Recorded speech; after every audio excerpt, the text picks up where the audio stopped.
Hey friends, this is Jamie, your friendly neighborhood podcast co-host, and I just wanted to jump on here real quick before we get into this week's episode to acknowledge the fact that we are talking about an area in this episode that was impacted by Hurricane Ian, and offer our condolences and our well wishes to the folks there that are recovering from the storm. We are so sorry that we are coming at you with a tragedy topic. We actually recorded this episode several weeks ago. It's just kind of the way it worked out. But if you haven't already, please consider donating to the Red Cross and their recovery efforts for those who were impacted by the hurricane. And we hope that you enjoy this episode.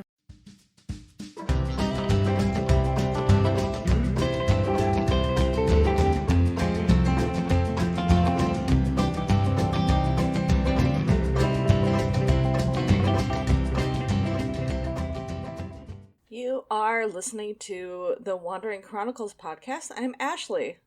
I'm Jamie. Hi, Jamie. Hey, how's it going? Just took my first shower in a week, so I feel good right now. Oh, God. Okay, well, we're all kind of in the same boat. Yeah. Mental health-wise, I guess, then, huh? Sorry to hear that. How are you? I'm okay. I did start buying Halloween decorations, because, it's almost spooky season, so that's exciting. Honestly, Halloween decorations are the only decorations that I endorse. Yeah, I put a singular string of old-fashioned Christmas lights in my window just because I like the old bulbs. Mm-hmm. That's it. That's all I do. I'm not a big Christmas person. I don't really celebrate it, but I do like the lights. I like an excuse to put lights up. When I was the receptionist, I used to be in charge of decorating the office tree, and I'm Jewish, so that was always like, well, this is my first time doing it. Like, literally, my first year working there was my first time ever decorating a tree, so I was just like, I don't know what I'm supposed to do. That's so weird that they put you in charge of that. Well, it's the receptionist's job. It just happens to be that the receptionist was Jewish. Well, it's a weird job to give anyone. It Yeah. should be like, if you want to be the one that does this, because what I've found in the world, being a not Jewish person, but also not really a Christian, Yeah.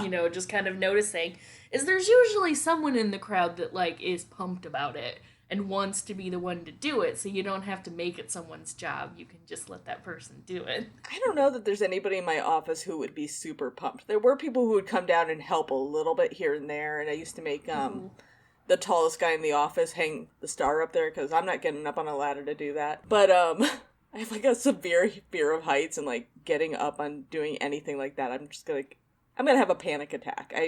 Right. Well, and it's also not a holiday that you celebrate, No. so why would you risk your fucking life for that? No, and so part of our holiday party is like every year they gather in the conference room where the tree is, and everybody puts up like a new ornament, and they say what they're grateful for that year. And I only did it the first 2 years because my first year they made me because I was the new person. They're like, newest person goes first. I'm like, fuck, why me? And That's then funny. Second year when I did it, I didn't get an ornament, but I did find a sack of those like chocolate coins that you get when you're like Jewish. Like, they're just chocolate coins. They're for betting. Christians get those too. Yeah, sometimes. it's like a major thing in Judaism for kids. Like, you Yeah. get them to play dreidel and bet with, basically. It's a Catholic thing for sure. Yeah. Because the lore of Santa Claus involves coins. Mhm. So the chocolate coins are a replacement for the coins that Santa Claus, yeah. I never heard that before, but... Oh, well then you're gonna love this. Do you want to have a little bit of ancient mythology as far as the Catholic Church is concerned? Because this is my favorite story. Well, the funny part about the Catholic Church is that it is based off Judaism, so a lot of that, like, I'm not surprised that the gold coins made it over there from Oh, Judaism. for sure. But this is, I think, specifically in the Catholic Church, like, this happened after Okay. that split happened. So there was a Saint Nicholas, who Santa Claus is based upon. Mm-hmm. And at one point, at this time, girls could only basically leave their father and mother's home if they were being married. In whichever town this was, I don't know, there was one father who had 3 daughters. There were no suitors for these young women. Aw. And so the only alternative for young women in that time was the world's oldest profession, sex work. My goodness. Very highly looked down upon by the Catholic Church, of course. So St. Nicholas heard of this family and wanted to help give this father money for a dowry, wanting to help get these girls out of sex work, decided to sneak some money to this family. And the way that he went about doing that was to climb onto their roof and put coins down the chimney. Oh. And it just so happened that the girls had hung their stockings to dry after washing them on the hearth near the fire. And so when the coins came down, they filled the stockings. That is interesting. Mm-hmm. I've never heard that story before. Yeah, so St. Nicholas also is known to have resurrected a group of boys who had been abducted by some creepy dude and dismembered and put into a pickle barrel. Oh my. And St. Nicholas was able to resurrect and remember them. I like the term remember for, like, reassembling a human body. Yeah, I wasn't really sure what else to call it, but that is, I mean, the opposite of dismember would be remember. I'm into it. So, yeah, that's our Christmas in September story. Well, to finish my original story real quick. So they had to say, like, what we're thankful for, and I don't remember if it was my first year working there that I said this or my second year working there, but they haven't made me do it since. So I was like, thanks for another year of employment. I really appreciate being here. And also thanks for making the Jew decorate the Christmas tree. That's been great. Thanks. That's hilarious. And it got a good laugh. So, you know, I think people took it as a joke, but I was clearly not pleased about being the one to decorate the tree. There's so much glitter on that stuff, and I hate that. I hate glitter. No. I knew you when that happened, and I remember before you did that offering to give you an ornament, because you're like, I don't know. I don't fucking know what to do with an ornament. Like, that's not a thing that we do anything with. And I was like, well, I can just make you an ornament that's, like, about you that has nothing to do with Christmas. Yeah. Because at the time, I was playing with polymer clay a lot. Mm-hmm. And you decided to do that instead, which is hilarious. Yeah. I was like, it was such a last minute thing. I was like, I reached into my purse to see what I had, and I just happened to have a bag of, like, the chocolate coins. I was like, all right, cool. So I just put them on a paper clip and hung them on the tree. That's awesome. But there was a year where I did put an ornament that Dan made, which you can imagine was super appropriate. It was literally just a black ornament with a skull wearing a Santa hat. It's adorable. It's still hanging at my desk. All right, well, we are in Lake Butler, Florida this week. How'd you get there? Rocket backpack. That's a good answer. Yeah. Rocketed my way there. Yeah. I took a prison transport vehicle. Uh-oh. That's very foreboding. Yes, it is foreboding. So I don't want to go to prison. I think prisons are awful. I think we're all going to think that by the time I'm done talking about this, but even just, like, going in, I think they're pretty fucking awful. Yeah. I want to start this week's story out with a caveat as well as a trigger warning. Okay. First, while this week's story topic is a tragedy, the main story that I'm going to tell you is more of a story of a tragedy that was avoided. Oh, okay. That said, you'll see that there is plenty tragedy to go around on this topic in general, but I did want to say that there is some light at the end of the tunnel before we start talking about it. Also, I just want to give our listeners a trigger warning for racism, white supremacy, hate crimes, and murder. Okay. I know, I'm sorry.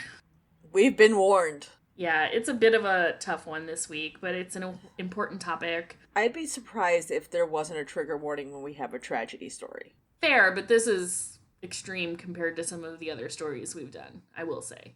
At least in my opinion. And I just feel like this sort of topic needs to be talked about. I think it's an important one to talk about.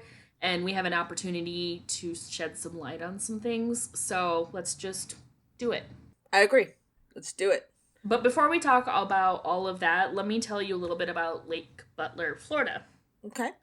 Lake Butler is the county seat of Union County. Woo! County seat! It's located in north central Florida and boasted a population of 1,897 people in the 2010 census. That is a tiny town. Yes, this is very similar in size to my hometown. A little bit bigger than my hometown. Wow, that is a tiny town. Yep. This Lake Butler is not to be confused with Lake Butler, Florida, the census-designated place in Orange County, just a few counties away. Yes, there are 2 Lake Butlers in Florida. That is incredibly Florida. It's so stupid. It's so Florida. Like, literally, you could make up anything. Anything in the world, and you go with Lake Butler twice. But I like their name. I want their name. We're gonna be Lake Butler too. They're both named after a former governor that probably doesn't deserve it. Probably not. I don't know anything about him, but something tells me. He didn't deserve 2 towns named after him. Got white man vibes written all over it. Yeah, it does. So Lake Butler, the one we're talking about in Union County, lies on the south shore of Butler Lake, and locals can enjoy dining out at such eateries as the Simmer Down Lakeside Grill and B Squared Baked Goods and more. Okay. To be honest, there's not a lot to talk about in this little town, so I figured funny restaurant names is where I'm going. It's not a bad choice. The Simmer Down is kind of a great name for a grill place. It reminded me of the Donna Summers joke from SNL, "Simmer down now." Do you remember that? I do. Simmer down now. As of 1985, almost all of the residents of the small city are either employees of or have family members who are employees of the Reception and Medical Center Main Unit or the Reception and Medical Center West Unit, aka the RMC and the RMC West, both of the Florida Department of Corrections, and both of which are located inside the city limits of Lake Butler. So, fantastic.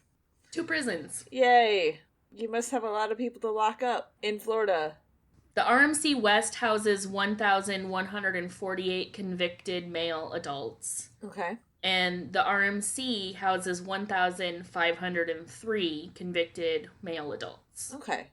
And both serve as intake facilities for many of the people who are just entering the Florida Department of Corrections throughout the state, as well as those who are in need of medical attention. Okay. And in June of 2021, 3 prison guards who called themselves white supremacists beat, pepper sprayed, and used a stun gun on a person who was incarcerated while he screamed for help. This according to a fellow resident of the RMC at the time. Ooh. This incident occurred in full view of the camera, and even though this is the case, the Inspector General, whose literal job it is to investigate incidents of corruption and abuse, did not investigate the incident. Of course he didn't. Because why should he have to do his fucking job? Right. While one would hope that this was an isolated incident, it is not. Never is. Never is. In Florida, prison guards are allowed to openly speak of their associations with white supremacist groups in order to intimidate their black colleagues as well as the people who are incarcerated. And this almost always goes unpunished.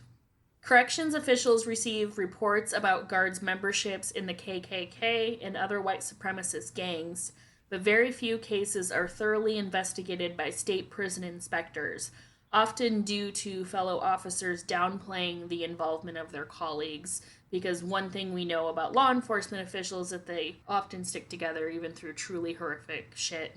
Yeah. I.e., see the murder of George Floyd. Yeah. Or any host of others. Yeah. That's just the one I think that most people saw visually actually happen, but it's happened countless times. Yeah. Absolutely. It's horrific, really. It is horrific. According to Florida State Representative Diane Hart, quote, I visited more than 50 prison facilities within the state of Florida and have seen that this is a pervasive problem that is not going away. Those who work in our prisons don't seem to fear people knowing that they're white supremacists. Fantastic. In December 2021, a story written by Jason Dearden of the Associated Press told of the experiences of Joseph Moore, which is an alias, as he wore a wire and went undercover with the FBI, posing as a hitman in the KKK in North Florida. Oh. Over the course of 10 years, he attended secret meetings and participated in cross-burning ceremonies with the goal of the operation to help the FBI identify and hopefully eliminate white supremacy within the Florida law enforcement as well as Florida Department of Corrections. Okay, good job, Joseph Moore. While Moore was instrumental in helping the FBI foil at least 2 murder plots, he was also an active informant with the FBI, exposing Klan members who worked in all levels of law enforcement. Even at the time of publishing in 2021, Moore said, I can tell you that none of these agencies have any control over any of it. It being the problem of white supremacists working in Florida law enforcement. To be perfectly honest, it doesn't sound like they're even trying to control it. Sounds like they're just like, well, we can't do anything about it, so have at it. Can't say they don't have control when they don't try to control it. Well, they're probably part of it. I mean, let's be honest, they're probably part of it. Exactly. Why stop what you can join? Well, or have already. Exactly. It is more prevalent and consequential than any of them are willing to admit.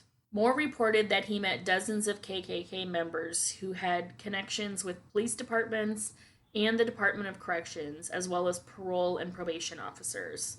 Many more were members of outlaw motorcycle clubs who held racist ideologies. Okay. At one point, Moore alerted federal agents to a murder plot against a Hispanic truck driver in the area that involved the sheriff of a neighboring county. Oh, that's fucked up. In December of 2014, Joseph Moore was attending a cross-burning ceremony, which, by the way, for those of you who haven't heard of that before, I hadn't either, so I had to look it up, is basically exactly what it sounds like with the purpose of initiation into the group. Okay. So essentially, it's used when they're initiating new members into the Klan, as well as celebrations within the Klan. It's a weird way to celebrate, and a weird way to initiate. I always think it's strange because they're cross-burning, so they're burning the cross, but they say they're a Christian organization. And yet, something they use to celebrate and to initiate is also used as a fear tactic. Well, that's weird on a basic human level, yeah. But I think weird within their group. Like, I don't understand why people in their group don't say, if we're Christian, why are we burning crosses? Yeah, you're burning a symbol of your religion, like a major symbol of your religion. I mean, all of it's fucking weird. All of it's bullshit and makes no sense to me. No, it's very, very confusing. Right. But I just wanted to specify, because I knew what cross-burning was as a hate symbol, but I didn't know what it was to them within their organization and why they do it with each other. Yeah, I didn't know that either, and that's really, really confusing still. So, it is confusing, but at least I understand, because it's a horrible one thing to light a cross on someone's yard, some stranger's yard, some community member's yard. But this sounds more like something they were doing on their own property for each other. For fun. It goes beyond intimidation. Yeah. Which is, I think, the worst part of it, of course. But it obviously had a deeper meaning to them beyond intimidation, which is why I wanted to look. Because I was like, well, I only knew that part of it. I would definitely have looked that up too. So he was at this cross-burning ceremony in December of 2014 when he was approached by Charles Newcomb. Okay.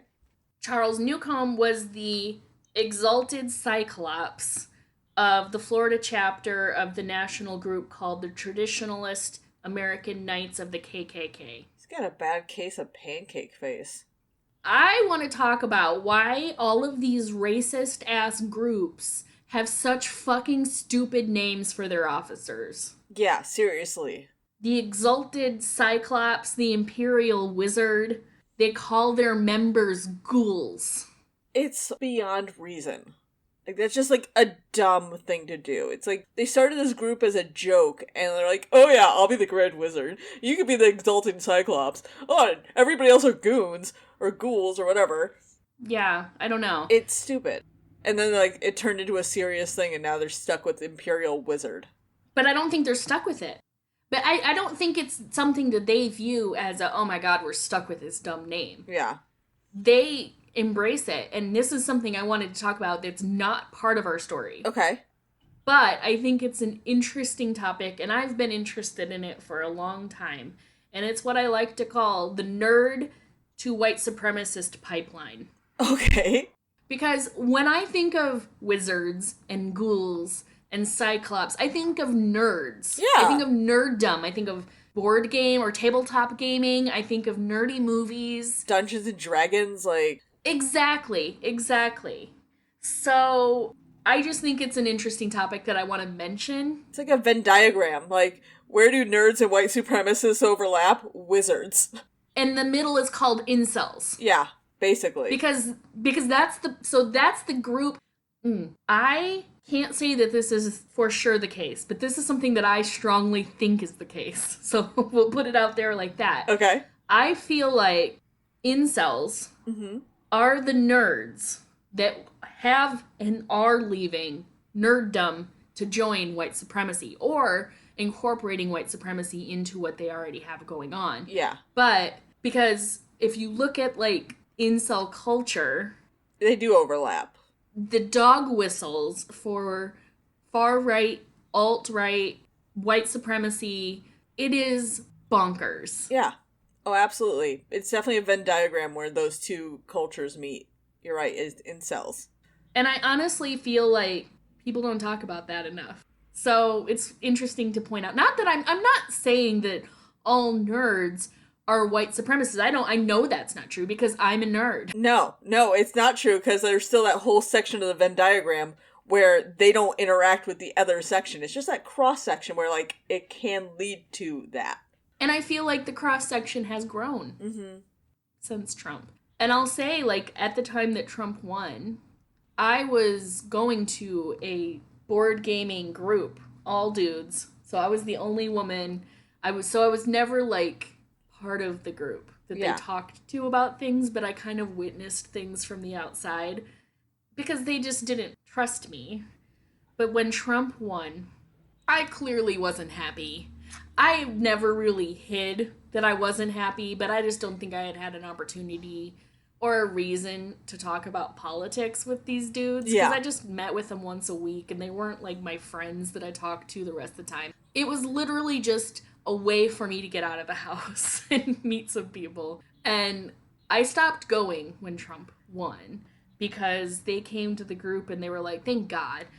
And they just felt very emboldened to start talking about how they felt about women, about BIPOC people, about LGBT people. And I was like, I think I'm not in the right place. Yeah. But that kind of opened my eyes to it, and then I've kind of just noticed it happening here and there in culture. And when I was reading about this and this dude's name was the Exalted Cyclops, I was like, holy fuck, I didn't know. So then I went on this whole deep dive of what KKK officers are called, which, because I knew the Imperial Wizard, I knew that, and I thought that was bizarre, but they wear this tall pointy hat. I thought maybe it just had something to do with that. But the Exalted Cyclops is a whole different fucking bag of worms. If it weren't associated with the KKK, I would think that title is fucking awesome and hilarious, but instead it's just stupid. It's so weird. It's just like a bunch of dudes playing D&D, but like not, because they're fucking dangerous. Yeah. It's such a weird dichotomy. It is weird. KKK is just weird. To say the least. Yes. It's putting it lightly, they're weird. Anyway, I digress. Yeah. I just wanted to mention that. I think that's fucking interesting in the most horrific way. It is. Newcomb pulled Moore aside to discuss his scheme to murder a local black man named Warren Williams. Williams had previously been incarcerated at the reception and medical center in Lake Butler when he'd had an altercation with a corrections officer named Thomas Driver. Okay. Driver was also a Klansman. Driver looks like a real piece of shit. Yep, they all do. Yeah.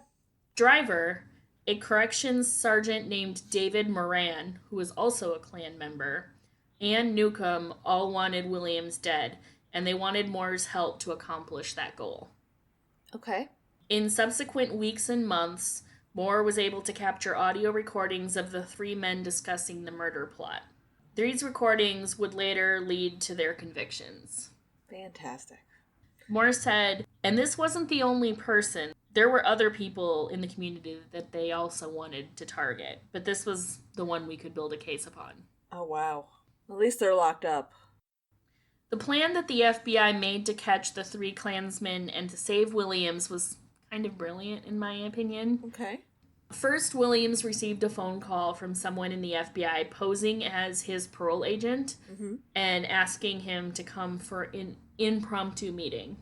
This happens all the time when you're on parole, so people would not have necessarily thought twice about it if they had gotten a call from their parole agent. They're expected to be able to come in anytime unless they're working. Yeah.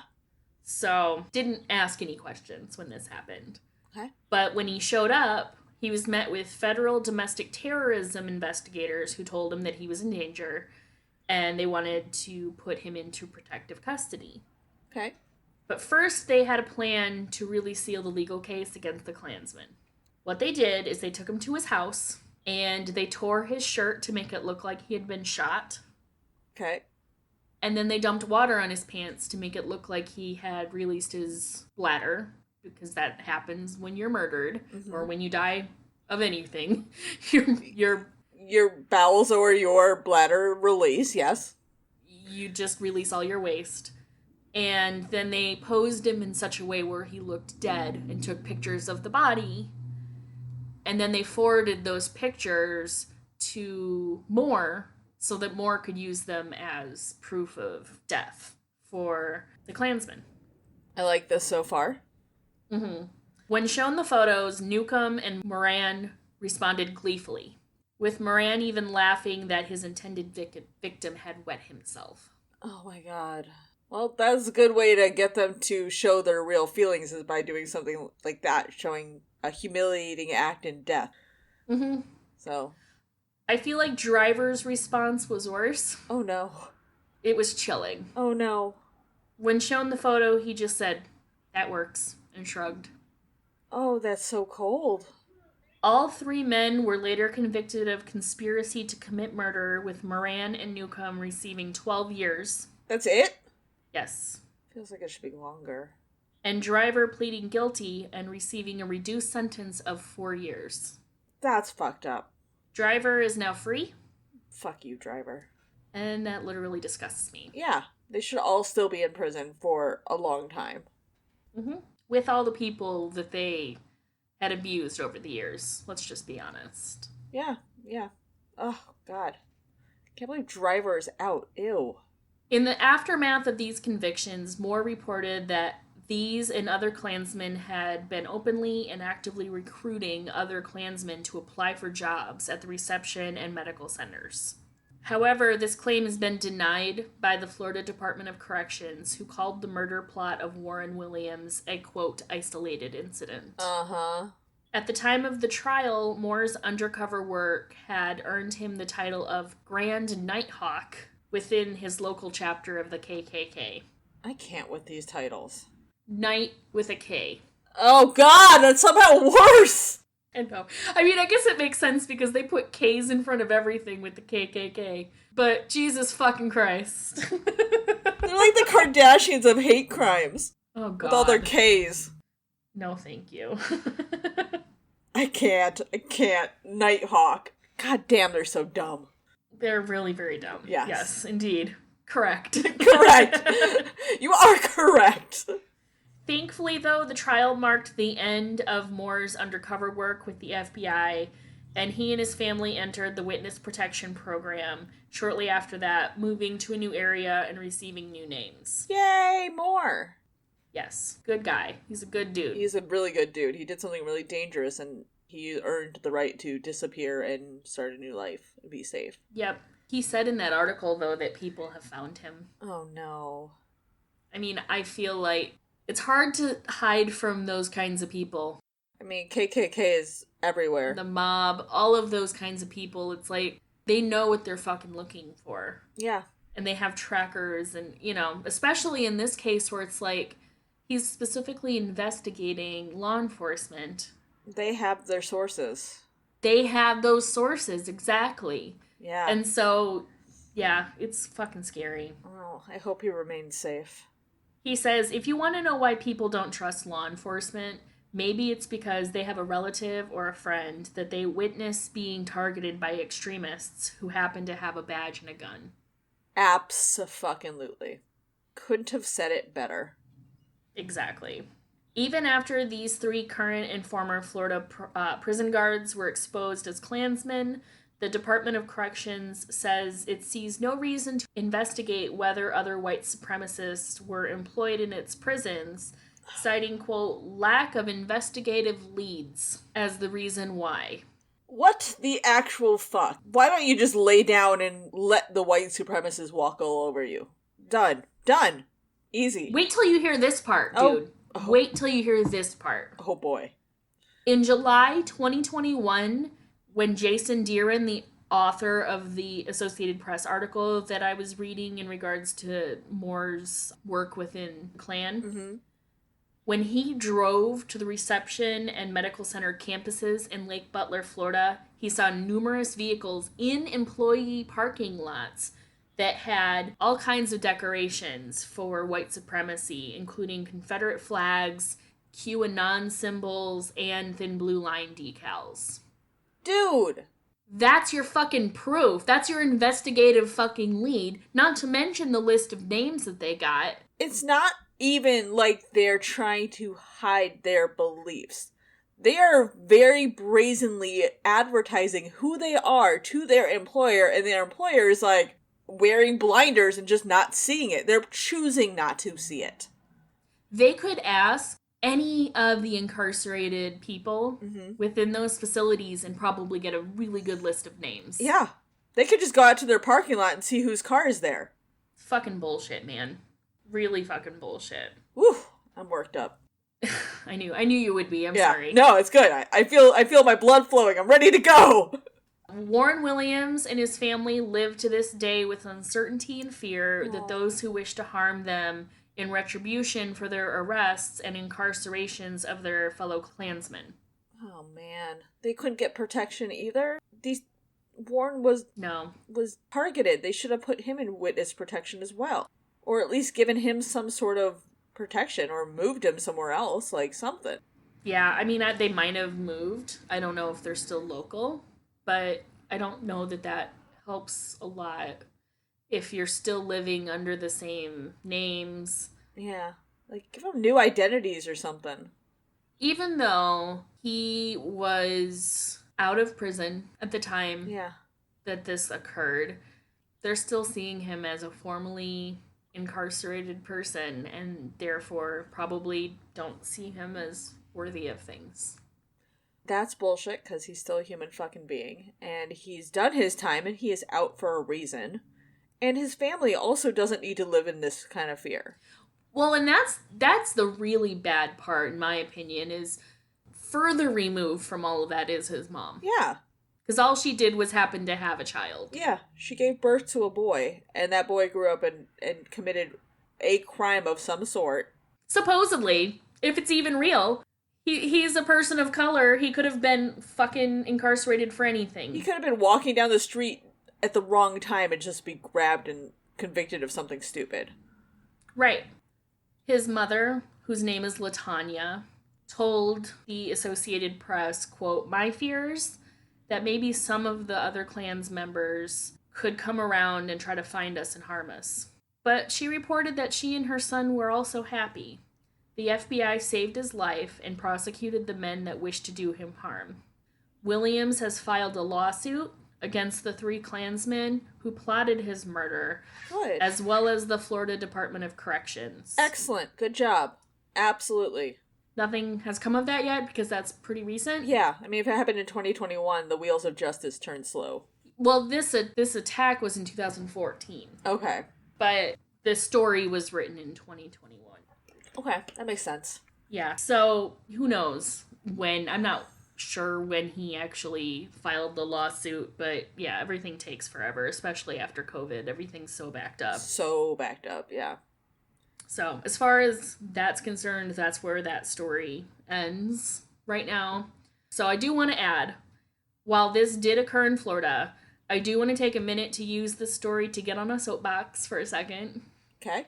And highlight the importance of voting in all elections, even small local ones. Absolutely. While it may seem like your vote doesn't matter, and I get it, I too am tired of Democrats specifically telling me to just vote like it fixes everything wrong with the world. Nope. But I did recently see a video where someone equated, it's not like you're going to stop wiping your ass, even though it's not the totality of the hygiene you need to do in a day. Yeah. You're still going to wipe your ass, and then you're also going to do other things. Exactly. To keep your hygiene up. And in the scenario that he was outlining, voting was wiping your ass. He's not wrong. It's not the only thing you can do to make a difference, but it is a way to make a difference that really takes almost no effort. And it's the bare minimum. It's the bare minimum. Like, you have a voice, use it. And honestly, I never ignore an opportunity to vote. Me neither. I even vote for all the judges that come through. I have to, I look them up and I make sure that, that they don't have any, issues associated with them. And, yeah, you gotta pay attention to the judges. Well, that's what I was going to say, is local elections are the ones that are going to have the biggest impact on what happens in your area as far as law enforcement. Exactly. Sheriff is an elected office. So is the district attorney. So are the judges. Those are all elected offices.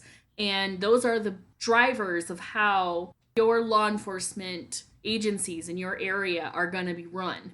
So if you want your local law enforcement to take white supremacy seriously, then you need to vote for people who are going to do that for you.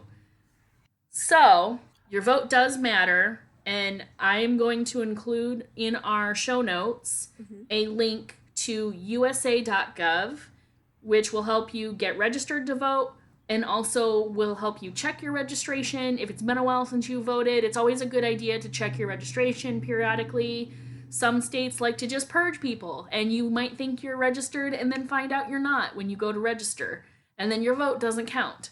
And then some states have day of registration. Some have a month before the deadline, a month before the voting happens is their deadline to register. So knowing when your state's registration dates is important. USA Gov can tell you all of that. You just put where you live and it'll tell you all the rules that apply to you to vote in your area. I also wanted to tell you about a website called ballotopedia.org. I'm going to include that in our show notes as well. I use that every time. It's amazing. There are other alternatives. This is just the one that I like, and I've used it for years. Ashley also has, so that's awesome. But I'm just recommending what I'm familiar with. But what that website will tell you is you put in your address, and it will tell you when your next election is, what's going to be on your ballot. You can download a sample copy. That is something I do every single time because I get anxious when I go into the voting booth. I want to know exactly which circles I'm going to fill in on my ballot so that I don't have to make those decisions on the spot.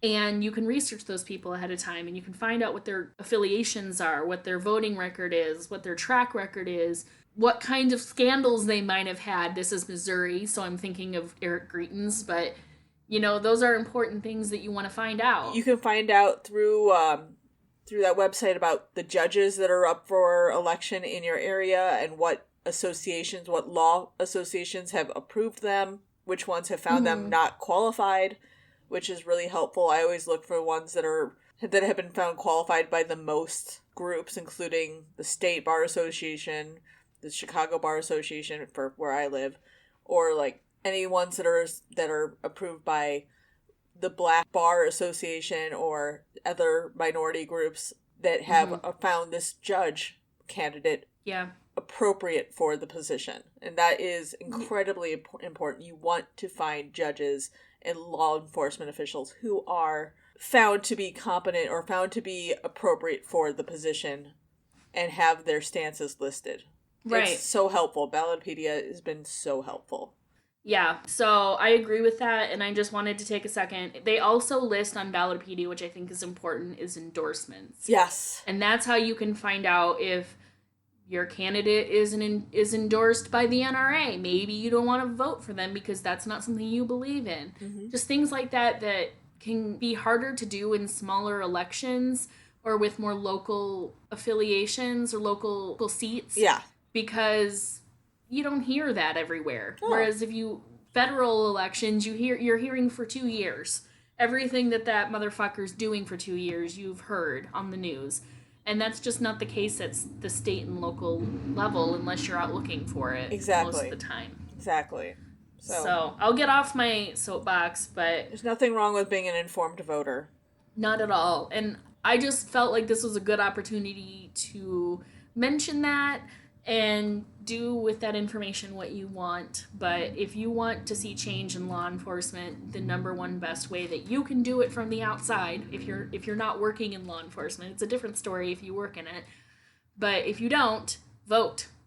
Get the right sheriffs, get the right DA. If you're in an area where you elect judges, because that's not everywhere, make sure you're electing the right judges. Yeah. And that's how you change the world. Make sure that the people who best represent your views and what you want to see in the world are the people who have the ability to implement those changes. Exactly. Or run yourself if that's your thing. Public speaking is a nightmare for me, but I know that might be some people's thing. So, okay. So after all that, I feel like we need a bit of a palate cleanser. Yes. And in keeping with our tradition of sharing Florida man stories... Woo! When we visit Florida, I have scoured the internet to find one that was extra silly and completely off topic. Thank you! You're very welcome. In December 2014, a man called 911 saying that he had been trapped in a closet on the campus of Daytona State College for 2 days with a woman after being chased into the closet by an unknown individual. Okay. And she looks at me, and I look at him.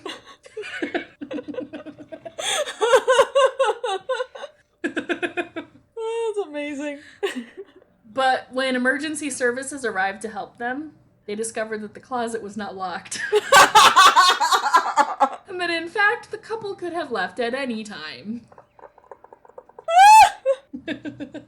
I have a theory. It was all a ploy for the dude to spend time with the woman. Mm-hmm. Why else wouldn't he have called 911 before 2 days had passed? Yeah. If he legitimately thought they were locked in there. Dude. 2 people stuck in a closet. It's giving Greg Brady at the movie theater with the girl where he stretches and puts his arm around her. Yes. So anyway, that is our story about Lake Butler. I'm sorry for it, but it is important. And I'm so glad that Warren Williams is okay. Here's what I think. Okay. You're familiar with Megan's Law, right? Yeah. For those who aren't, Megan's Law is where people who have been convicted of sex-related crimes have to register so that their neighbors can see which sexual offenders live in their neighborhood. And usually it's either for 10 years or for life, depending upon what the crime was. Mm-hmm. I think that needs to be the case for people who are involved in hate crimes. I absolutely agree. We need a hate crime registration. Because I would like to fucking know. Oh. And it doesn't even affect me directly. I'm white. Yeah. And I have the privilege of not having to worry about being murdered for the color of my skin. Yeah. But I still would like to know if I'm living next door to some racist motherfucker. I would love to have that information. Yeah, I think that needs to be a thing. I agree. Let's talk to our local politicians about implementing that. There's gonna be so many fucking people on that list. So many of them on that list. On a side note, I just want to say something I just noticed. But this is our 30th episode. I'm really excited that we made it to 30. We did. It's a big deal. In a row. Yeah. It's amazing. Yay. Okay. Should we see where we're going next? Or... Yes. Yeah. Okay.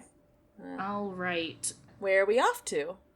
All right. Well, it does look like we are going back to the Pacific Northwest, which it's been a minute, so that'll be fun. I don't think we've been in that region in a while. We went to Portland in episode 2. That was it. Yeah. That was it. Mm-hmm. So So we are going to Washington. Oh. And the name of the town is Othello. Okay. That will be fun to research. Yeah. What are we going to talk about? We have ourselves we got ourselves another tragedy. Well, I feel like Shakespeare should be able to give you one, right? Should I just give you a breakdown of the play Othello? Is that one I'm not familiar with that one. Is that one a tragedy? It's where this guy, this like military leader and his friend, and if I remember right, the friend is like jealous of him for some reason and tries to convince him that his wife is cheating on him, and then he ends up killing his wife, I think. Yikes. Yeah, it's a tragedy. It is a tragedy. Okay. I mean, a lot of Shakespeare is, but not all of it. Not all, but some. Most. Yeah. We will be at Othello, and we'll be covering a tragedy. Fantastic. All right. Well, I guess I'll see you there. I will see you there.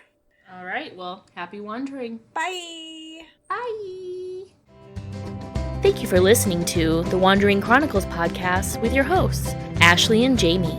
You can follow us on social media at Wandering Chronicles Pod on TikTok, Wandering Chronicles Podcast on Instagram, Facebook, and YouTube, and WND Chronicle Pod on Twitter. Or you can email us at wanderingchroniclespodcast@gmail.com. New episodes drop once a week.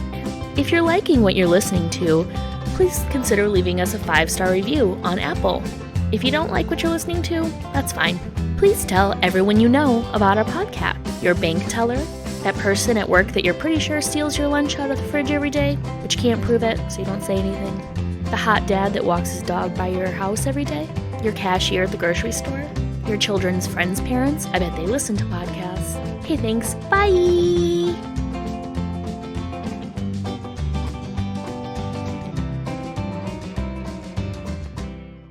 Johnny, you're not an Imperial Cyclops or Exultant Cyclops, are you? He's a good boy. It's like, I don't even know what words mean. He knows the word down. Because you gotta get up to get down, Johnny.